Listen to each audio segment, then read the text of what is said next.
Assalamualaikum warahmatullahi wabarakatuh. Perkenalkan, nama saya Zaki Alauddin Malik dengan NIM 31221049.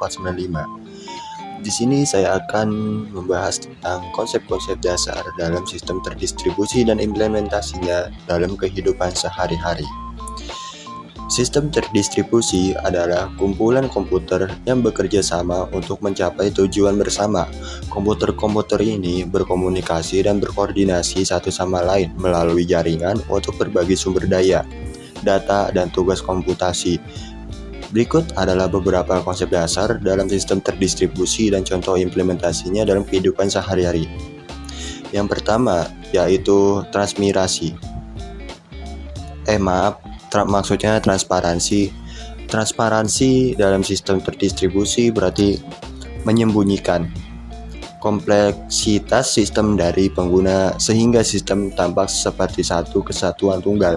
Jenis-jenis transparansi meliputi yaitu transparansi lokal, pengguna tidak perlu tahu lokasi fisik dan sumber daya. Dan yang ketiga yaitu transparansi akses, cara mengakses sumber daya tidak tergantung pada lokasi sumber daya tersebut.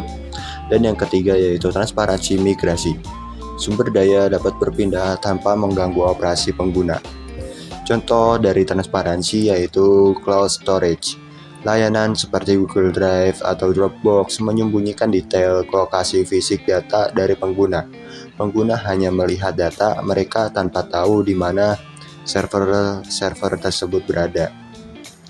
Kedua yaitu replikasi. Replikasi adalah duplikasi data atau layanan pada beberapa node dalam sistem untuk meningkatkan keandalan dan ketersediaan.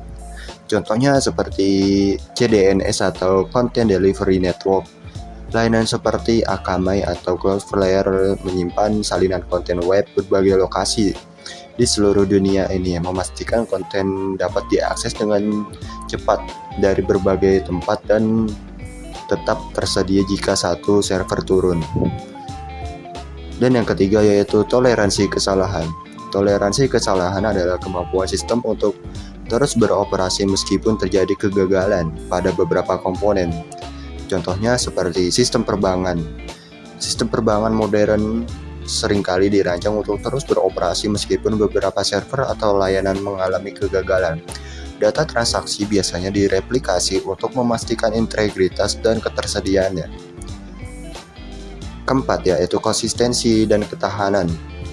Konsistensi berarti semua salinan data dalam sistem terdistribusi harus selalu sinkron. Ketahanan adalah kemampuan sistem untuk tetap tersedia dan responsif meskipun ada kegagalan.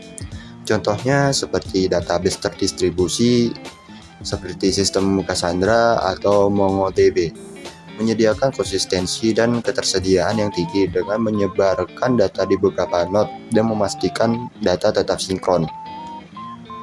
Kelima yaitu skalabilitas. Skalabilitas adalah kemampuan sistem untuk menangani peningkatan beban kerja dengan menambahkan lebih banyak sumber daya, misalnya lebih banyak server. Contohnya yaitu layanan streaming. Siapa sih yang gak kenal Netflix? Netflix menggunakan arsitektur sistem terdistribusi yang memungkinkan mereka untuk menangani jutaan pengguna secara bersamaan. Mereka dapat menambah lebih banyak server sesuai kebutuhan untuk mendukung peningkatan jumlah pengguna atau lalu lintas.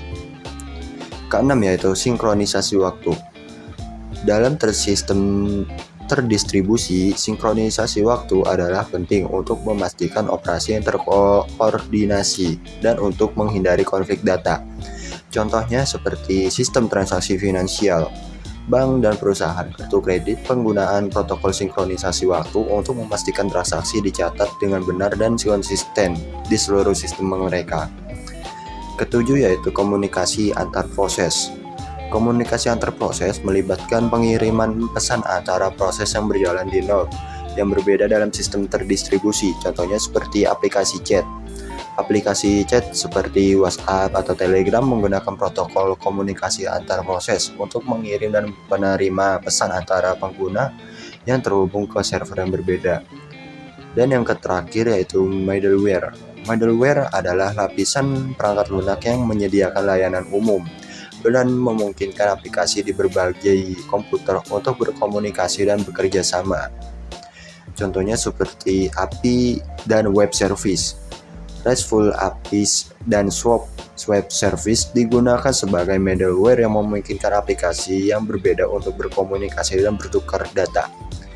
Implementasi sistem terdistribusi dalam kehidupan sehari-hari sangat luas dan mencakup banyak aspek teknologi modern yang kita gunakan, dari layanan perbankan online, media sosial, hingga layanan streaming.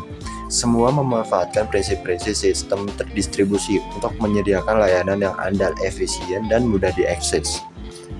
Mungkin itu saja penjelasannya dari saya yang singkat, kurang lebihnya mohon maaf. Wassalamualaikum warahmatullahi wabarakatuh.